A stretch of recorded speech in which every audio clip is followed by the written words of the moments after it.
नमस्कार दोस्तों, मैं राकेश श्रीवास्तव। हमारे YouTube चैनल में आप सभी का स्वागत है। क्या पिछले कुछ वर्षों में देश की सबसे बड़ी जांच एजेंसी सीबीआई की विश्वसनीयता सवालों में रही है?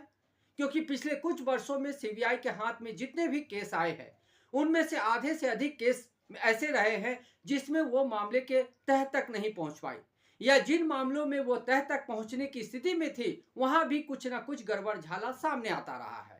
ऐसे में सवाल उठ रहा है कि देश की सबसे बड़ी जांच एजेंसी को किसी भी मामले को सौंपने का औचित्य क्या हो सकता है, क्योंकि सीबीआई जब मामले को हल ही नहीं कर पाती या न्याय के दर तक पहुंचते पहुंचते वो दम तोड़ देती है। ऐसे में सीबीआई को किसी बड़े केस को सौंपने का अधिक आधार क्या हो सकता है?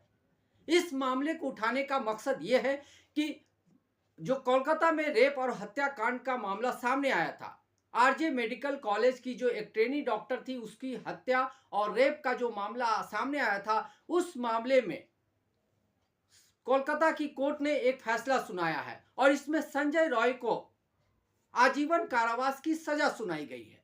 दरअसल इस मामले में तमाम राजनीतिक दल, खुद मुख्यमंत्री ममता बनर्जी आरोपी के फांसी की सजा की मांग कर रही थी और सभी को ऐसा लग रहा था कि मामले में फांसी की सजा होगी, लेकिन कोर्ट ने इस मामले में उम्र कैद की सजा सुनाई है, जिससे सीएम ममता बनर्जी खुश नहीं है।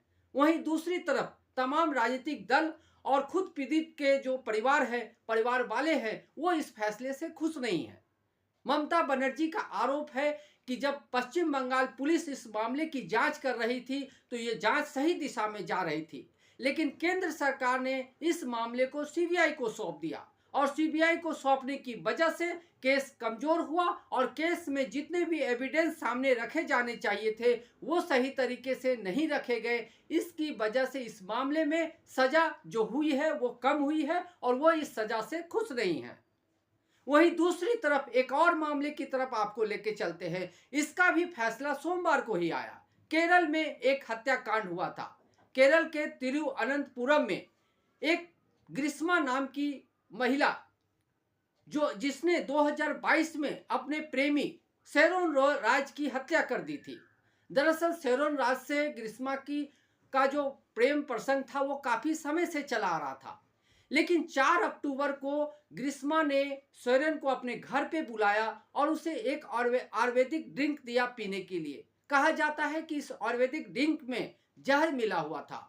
यहाँ से निकलने के बाद शेरोन को लगातार उल्टियां होती रही। उसके बाद उसे हॉस्पिटल में भर्ती कराया गया और भर्ती कराने के बाद 25 अक्टूबर को उसकी मौत हो जाती है। 25 अक्टूबर को मौत होने के बाद उसके कुछ ही दिनों के बाद ग्रीष्मा को गिरफ्तार कर लिया जाता है। आरोप यह है कि ग्रीष्मा का प्रेम प्रसंग चलने के दौरान ग्रीष्मा की शादी किसी आर्मी ऑफिसर से तय कर दी गई थी। इसी वजह से ग्रीष्मा चाहती थी कि वो अपने पुराने बॉयफ्रेंड के साथ रिश्ते को खत्म करे, लेकिन चूंकि शेरोन लगातार शादी का दबाव बना रहा था, इसी वजह से ग्रीष्मा ने उसे रास्ते से हटाने का प्लान बनाया और इसमें उसने अपने चाचा की मदद ली। इसी वजह से उसे जूस में जहर मिलाकर दिया गया ताकि उसकी मौत हो जाए और यही हुआ और उसकी मौत हो गई। उसके बाद ग्रीष्मा को गिरफ्तार कर लिया गया। सोमवार को इस मामले में भी कोर्ट ने फैसला सुनाया और कोर्ट ने ग्रीष्मा को फांसी की सजा सुनाई। ग्रीष्मा ने तर्क दिया था कि उसकी पढ़ाई लिखाई को देखते हुए, उसके किसी भी आपराधिक रिकॉर्ड के नहीं होने की वजह से और वो घर में इकलौती बेटी है, इसको ध्यान में रखते हुए उसकी सजा में नरमी बरती जाए। लेकिन कोर्ट ने कहा कि इस मामले में जो इरादा था वो काफी गंभीर था। इस मामले में उम्र को या किसी और बातों को ध्यान में नहीं रखा जा सकता है, इसलिए आपकी जो सजा है यही बरकरार रहेगी। यानी सीबीआई ने एक मामले की जांच की, उसमें भी रेप और हत्या हुई थी, उस मामले में उम्र कैद की सजा हुई है। जबकि दूसरी तरफ जिस मामले में सीबीआई ने जांच नहीं की, स्थानीय पुलिस ने जांच की, उस मामले में कोर्ट ने फांसी की सजा सुनाई है। ऐसे में सवाल उठता है कि आखिर जांच किसकी सही रही होगी। सीबीआई ने एक मामले की जांच शुरू की जिसमें एक महिला डॉक्टर की हत्या होती है, उसके साथ रेप के सबूत मिलते हैं। आरोपी ने खुद सब अपने ऊपर लगे आरोपों को कबूल किया। यह अलग बात है कि संजय राय अब खुद को निर्दोष बता रहा है और उसका कहना है कि उसके रेप और हत्या में उसका कोई नाम नहीं है या कोई भूमिका नहीं है, लेकिन जो भी सबूत मिले हैं घटनास्थल से वो उसके खिलाफ जाते हैं। इसी बात को मद्देनजर रखते हुए कोर्ट ने उसे उम्र कैद की सजा सुनाई है। लेकिन लोगों का आरोप है और जो दूसरे लोग हैं उनके आरोप है कि सीबीआई ने कोर्ट में सही तरीके से मामले को नहीं रखा, इसकी वजह से संजय रॉय को उम्र कैद की सजा ही मिली, फांसी की सजा नहीं मिली। जबकि दूसरी तरफ केरल कोर्ट में इस मामले को सही तरीके से रखने की वजह से ग्रीष्मा नामक लड़की को फांसी की सजा सुनाई गई है और उसके किसी भी दलील को पुलिस ने नहीं माना है। ऐसे में सवाल उठता है कि देश भर में जो मामले सामने आते हैं और जो गंभीर मामले सामने आते हैं उसमें सीबीआई की जब भूमिका जुड़ जाती है तो लोगों का विश्वास बढ़ जाता है। लेकिन क्या पिछले 10-15 सालों के अगर रिकॉर्ड को खंगाला जाए तो आपको नजर आता है कि सीबीआई ने किसी भी मामले में जांच करके इस जांच को अंतिम लक्ष्य तक पहुंचाया हो? अगर आप दूसरे मामले को लेकर ही देखें, तलवार दंपति पर एक हत्या का आरोप लगा था अपनी ही बेटी का, आरुषि नामक जो उनकी बेटी थी उसकी हत्या का आरोप लगा था।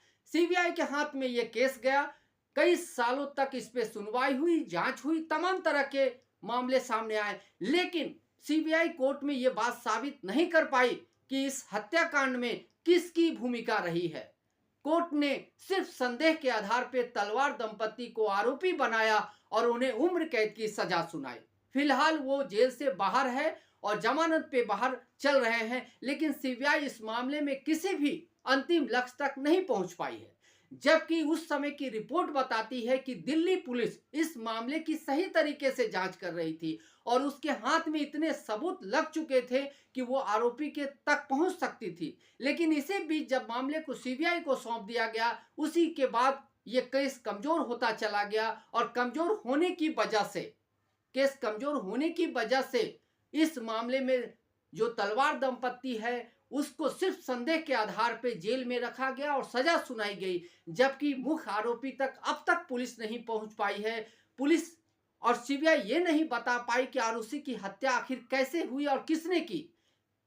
पुलिस ये भी नहीं बता पाई, सीबीआई ये भी नहीं बता पाई कि जो नौकर हेमराज था उसकी हत्या और उसके बॉडी को छत पर किसने लाया था। ये तमाम तरह के सवाल आज भी जिंदा है और ये मामला सीबीआई के पास था। अब सीबीआई के पास और भी दूसरे तरह के मामले की बात कर लेते हैं।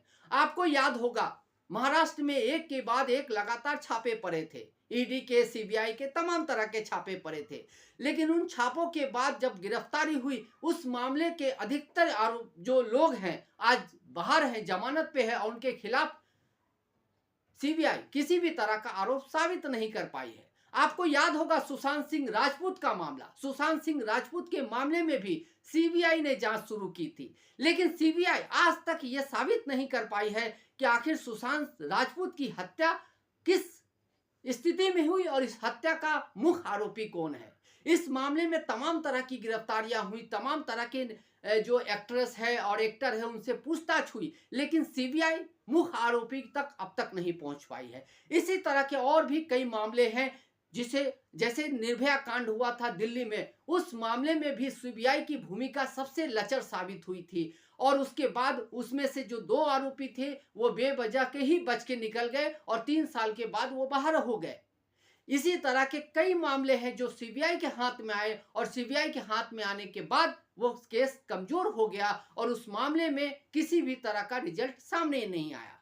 आप अगर कोयला घोटाला की मांग बात कर ले या 2G घोटाला की बात कर ले या किसी भी घोटाले की बात कर ले, सीबीआई ने जिस भी मामले की जांच की वो अंतिम लक्ष्य तक नहीं पहुंच पाती है और उस मामले में वो तमाम तरह की जांच करती है, समय लेती है, लेकिन मुख्य आरोपी तक वो पहुंच नहीं पाती है। ऐसे में सवाल उठता है कि क्या जांच एजेंसी सीबीआई अब समय के साथ पूरी तरह से अपने ही संस्थागत मकर जाल में फंसते हुए बर्बाद हो चुकी है?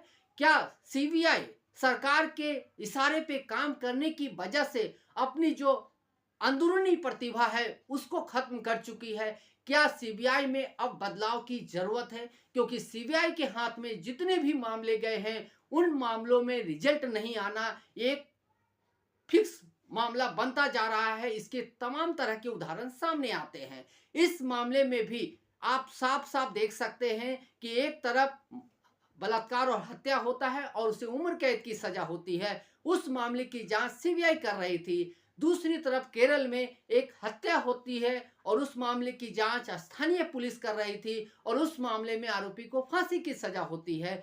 सवाल ये उठता है कि दो एक ही तरह के मामले, जबकि आप अगर आरजे मेडिकल कॉलेज के मामले को देख ले तो वो ज्यादा गंभीर मामला है, उसमें रेप भी हुई थी और हत्या भी हुई थी, जबकि केरल वाले मामले में सिर्फ एक हत्या का मामला दर्ज हुआ था। ऐसे में दोनों में देखें तो कलकत्ता का जो मामला था वो गंभीर था और इस मामले को अगर सीबीआई ने ढंग से उठाया होता, सही तरीके से पेश किया होता, तो शायद जो आरोपी है उसको फांसी की सजा हुई होती। और सीएम ममता बनर्जी की जो ये नाराजगी है एक तरह से जायज भी नजर आती है, क्योंकि सीएम ममता बनर्जी को 2-3 महीने तक लगातार डॉक्टरों के आंदोलन की वजह से अपनी सरकार को कटघरे में खड़ा देखना पड़ा था।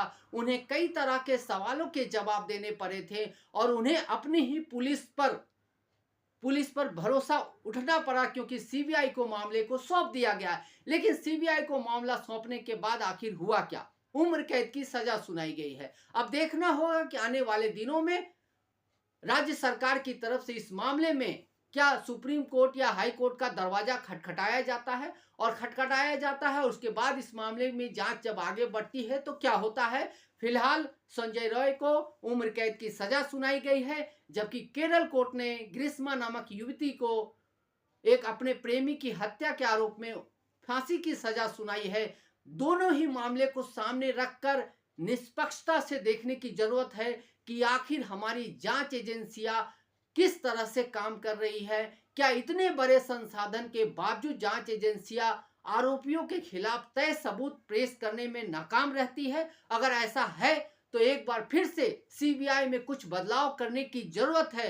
सीबीआई में ऐसे लोगों को भरने की जरूरत है जो ईमानदारी से काम करते हो, सरकार के इशारे पे छापे और दूसरी तरह की जांच से बचते हों और एक निष्पक्ष तरीके से काम करने की प्रतिबद्धता रखते हों। क्योंकि केरल कोर्ट ने निश्चित रूप से, जो सियालदा की कोर्ट है जिसने आरजे मेडिकल कॉलेज के मामले में फैसला सुनाया है, उसने आईना दिखा दिया है कि एक ही तरह के मामले में एक में फांसी की सजा होती है और दूसरे में उम्र कैद की सजा होती है। ऐसे में डॉक्टरों को भी इस जांच को लेकर जरूर सवाल खड़ा करना चाहिए कि आखिर सीबीआई की जांच से उन्हें मिला क्या, क्योंकि हम देखते हैं कि जब भी कोई बड़ा मामला आता है सीबीआई जांच की मांग उठती है और इस मांग के बाद हम इस भरोसे में बैठ जाते हैं कि अब तो जांच पाक साफ होगी और इसमें न्यायपूर्ण फैसला सामने आएगा। लेकिन इस मामले को देखने के बाद और इससे पहले भी जितने मामले सामने आए उसे देखने के बाद ऐसा लगता है कि सीबीआई अपनी जो कर्मठता है, अपनी जो परिपक्वता है, वो पूरी तरह से खो चुकी है। आज के लिए बस इतना ही। अगर आप हमारे श्रोता हैं तो आप हमें जरूर लाइक और सब्सक्राइब करें। तब तक के लिए नमस्कार।